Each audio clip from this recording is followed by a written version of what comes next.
지난 7월 28일이었습니다. 우리 해군의 첫 8,200톤급 차세대 이지스 구축함인 정조대왕함이 진수식을 가졌습니다. 전장 170m, 전폭 21.4m, 경하 배수량, 즉 기준 배수량이 8,200톤으로 최대 속도는 30노트입니다.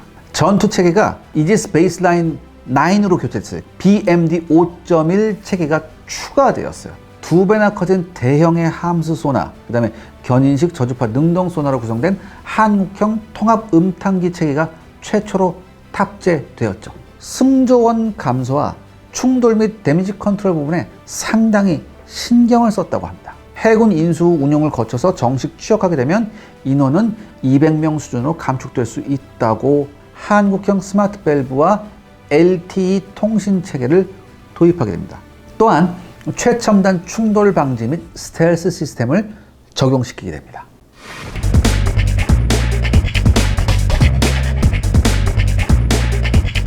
충돌 방지 시스템 및 스텔스 시스템. 네. 이건 또 뭐예요?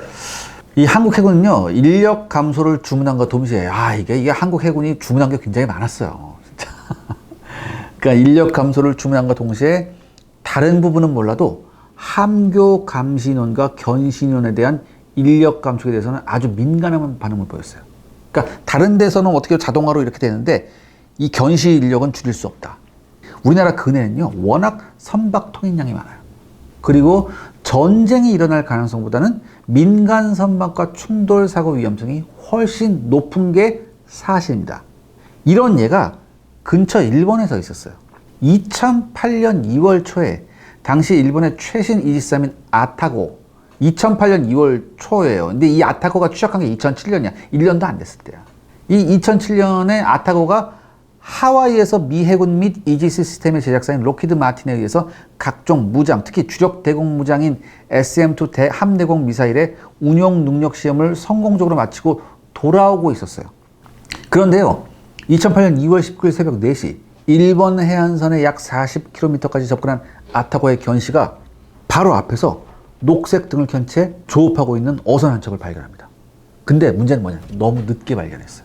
그리고 불과 2분 뒤에 만재 배수량 9,000톤이 넘는 대형함 아타코가 7.3톤짜리 이 조그만 어선 세이도쿠마루와 충돌합니다. 이 세이도쿠마루는 선체가 뭐로 되어 있냐면 FRP, 플라스틱 FRP 어선이었어요. 그러니까 이게 어떻게 되겠습니까? 바로 두 동강이 났어요. 그리고 여기에 타고 있던 선원 2명은 실종됩니다. 그러니까 어민 2명의 목숨을 앗아간 엄청난 사건은 일본에서도 파장을 일으킵니다. 무엇보다도 세계 최고의 경보 감시 능력을 가졌다던 이지스함이 보트 하나, 조그마한 어선 하나를 미리 발견하지 못했다는 사실은 아주 큰 충격이었어요. 해상자위대 측이요, 이 보초, 감시, 견시라는 가장 초보적인 경계 수단을 제대로 운영하지 못했다는 증거거든요. 함정 타신 분들 아시겠지만 견시는 어디에서 해야 돼요? 외부로 나와야 된대요. 갑판 밖으로 나와야 된대요. 갑판 위에서 주변을 경계해야 되는데 당시 아타고의 견시는 함교 안에서 창문 너머로 이렇게 보고 있었다. 그러다가 발견한 거지. 그리고 함장 역시 함교에 나와 있지 않았다고 하더라고요. 그러니까 이 아타고는 해안에 접근하는 함선 치고는 근무 태도가 굉장히 안 좋았던 거죠. 그 당시에는 뭐 파도도 잔잔했고 시야도 좋았거든요. 그러니까 날씨가 나빠서 못 봤다는 변명도 할 수 없는 거죠. 그리고 이듬해인 2009년 10월 25일에는요, 일본 해상자위대 실현회급 2번함인 쿠라마가 해상자위대가 개최한 관함식에서 일본 총리 등의 귀분을 태우는 관연사람으로서 참가하는 영예를 갖게 됐습니다. 그리고 관함식을 무사히 마치고 모항인 사세보로 돌아가던 중 어처구니 없는 사고를 일으킵니다. 10월 27일 밤이었습니다.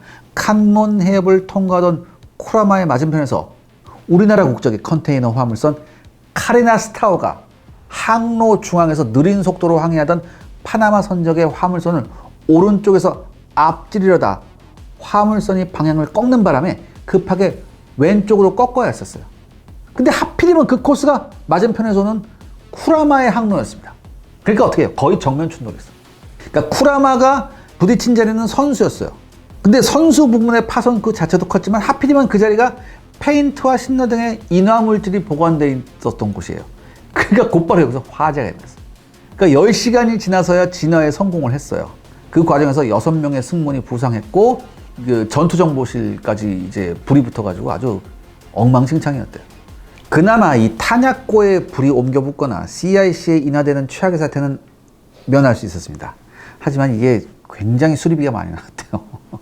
그러니까 사고 조사 결과 일본 측의 통행관제소의 과실이었다고 하네요. 여러분, 근데 이거 사진 한번 보세요. 우리나라 카리스타호하고 지금 일본 군함하고 부딪혔는데, 전투함하고 부딪혔는데, 누가 이긴 것 같아요? 우리가 이긴 것 같지 않아요? 얘는 코가 없어졌잖아요. 근데 카리스타호는 비교적 멀쩡한데, 우리가 이긴 것 같아요. 아무튼, 이 최신의 함정들도요, 이런 충돌 사고가 빈번해요. 그래서요, 정조대왕 하면은 충돌 예방 단계별 알람 시스템이 탑재되어 있습니다. 이 시스템이 뭐냐? 항해 레이더에서 식별된 대상 함정이 제한 속도 이상으로 근접해서 충돌 위험이 높아지면 이를 자동으로 알림과 동시에 경보하는 시스템이에요. 또 하나, 정조대왕 하면은 적외선 스텔스 분야의 신기술이 적용되었습니다. 이 세종대왕급 함부터요, 함정 전체의 해수를 분사해서 해수와 함정의 온도 차이를 줄이는 기술이 도입되었어요. 그러니까 이 세종대왕급부터 설치되기 시작한 해수 냉각 장치는요, 해수와 수상함의 온도 차이를 줄임으로써 우수한 스텔스 능력을 발휘할 수 있습니다. 하지만 이건 완벽한 시스템 아니에요. 그 레이더의 스텔스가 아니라 이거 적외선 탐지 거기에 대한 스텔스거든요. 그러니까 온도 차이 줄이는 거니까. 아무튼 이게 완벽한 시스템 아니에요. 예를 들어서 해수 냉각 장치에 제한된 냉각 시간 때문에, 그러니까 함정이 그냥 천천히 갈 때는 문제가 없는데, 만약에 함정의 속도가 증가하거나 주변의 풍속이 증가하면 그 효과가 급속하게 저하된대요. 한마디로 간단히 바람이 강하게 불면 물이 급속하게 증발해 버린대요. 그렇기 때문에 환경에 영향을 받지 않고 함정의 적외선 방출량을 항상 일정량 이하로 줄이는 최신 적외선 스텔스 페인트 기술이 정조대왕 하면은 적용이 되어 있습니다. 하지만 들리는 얘기하면 굉장히 효과가 좋다고 하네요. 이건 조금 더 나중에 정보가 공개되고 나면 다시 한번 정리를 제가 해드리겠습니다. 그런데 가장 중요한 게 무장체계 아닐까요? 그렇죠. 무장체계죠. 역시 전투하면 무장체계를 봐야 돼요. 앞에 있는 건 제가 좀 이제 맛보기였어요. 요런 뭐 새로운 기술들이 적용됐다 이런 거였는데, 이제부터 정조대왕함의 진정한 강점인 무장체계에 대한 설명을 드리겠습니다. 또 세종대왕급 얘기를 해야 되는데, 기존 세종대왕급 무장은요, 127mm 함포 1문, 마크 41 수직 발사기가 함수에 48셀, 한미에 32셀이 장착되어 있습니다. 그리고 한미에 국산형 KVLS 48셀을 적재하고 있죠. 그러니까 총 미사일 발사하는 수직 발사기가 128셀이 있는 거예요. 근데 이와 비교해 정조대왕함은요, 127mm 함포 함무는 동일한데 함수에 한국형 KVLS 수직 발사기가 16셀, 그 다음에 마크 41 수직 발사기가 32셀, 그 다음에 한미의 마크 41 수직 발사기가 역시 16셀, 그 다음에 새롭게 설계된 KVLS2 수직 발사기가 24셀이 탑재되어 있습니다. 즉 모든 셀을 합쳐서 총 88셀인 거죠.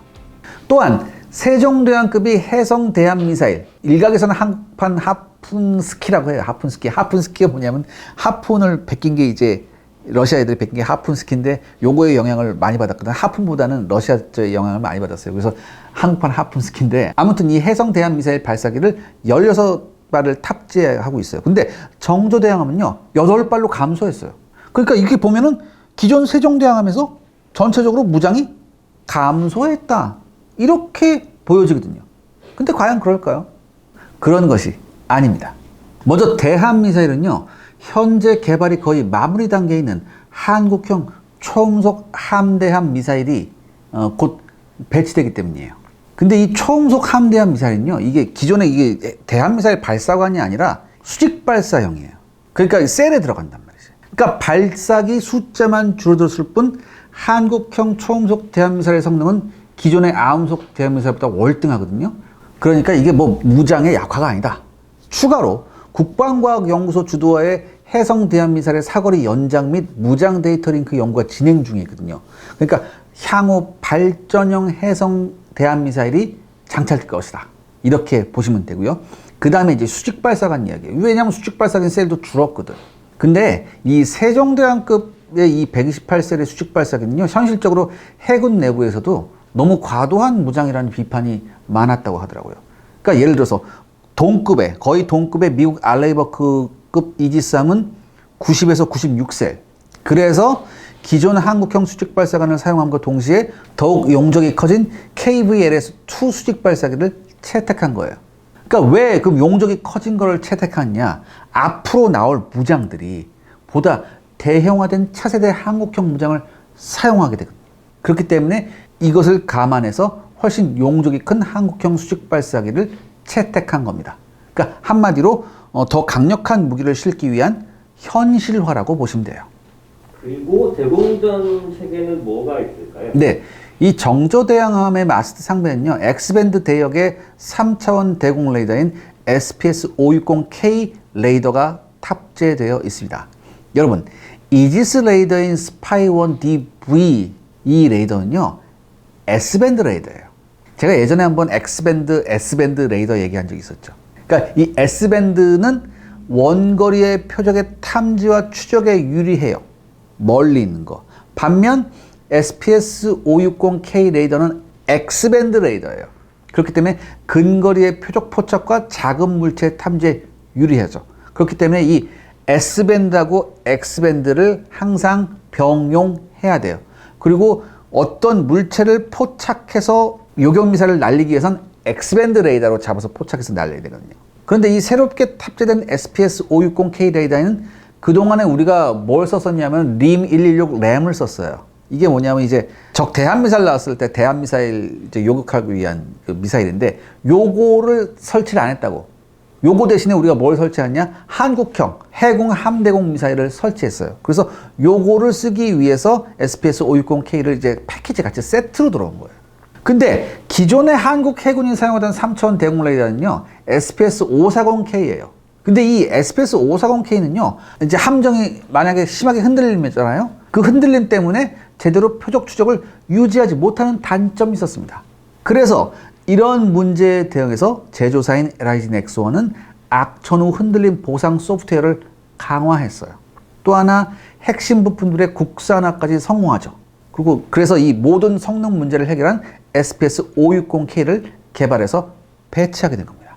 그러니까 이 SPS-560K 레이더와 콤비를 이루는 이 해공 함대공 미사일은요, 세종대왕급에 탑재된 21연장 램 블록 1 대함 미사일에 비해서 우수한 성능을 자랑합니다.